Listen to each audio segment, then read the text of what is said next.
Hello again. So I've just been sitting here watching one of my favourite television chefs, and that's something a lot of you out there won't know. I like to cook, and I like to watch television chefs. So I'm sitting there watching my favourite television chef, and he's making a vegetarian stew of some kind. Wasn't paying attention because I really don't cook vegetarian meals. Well, not deliberately. I've cooked things that can be considered as vegetarian for the lack of meat, but I haven't gone, I'm going to make a vegetarian pie thing. Never done it. Why? Because we're omnivores. We've evolved to eat fruit and vegetables and meat.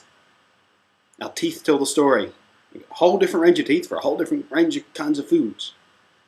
It's natural for us to eat meat. But that's another video rant. So he's making a vegetarian stew.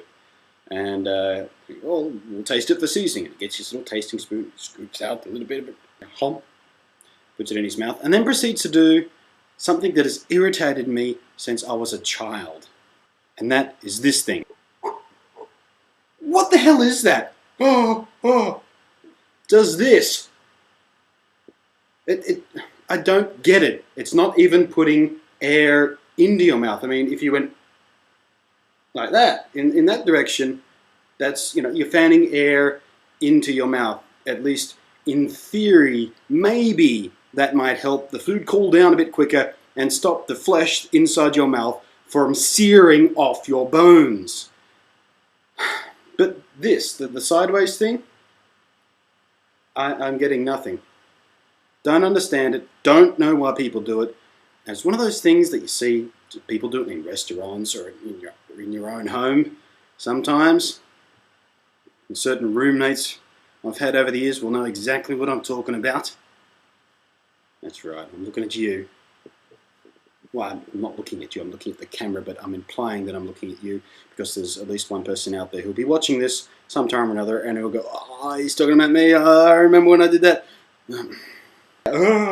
Doesn't help. And this guy was a professional chef. Works with food for a living. Every day, day in, day out. Surely he does that, put something too hot into his mouth at least twice a week, one would assume.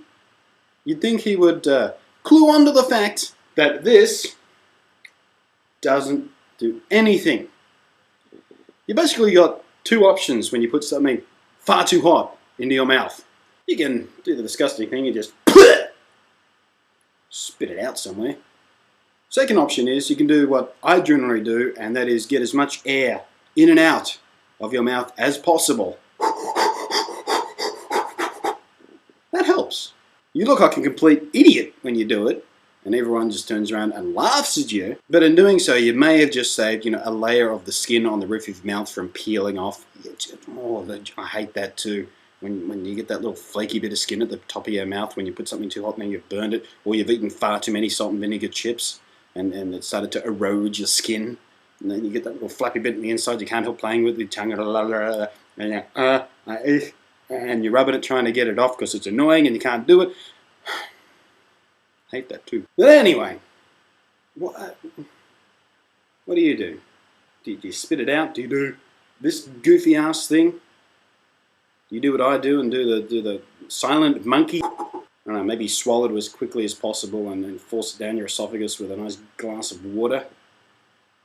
I don't get it. It doesn't make any sense to me. Why? Get you next time.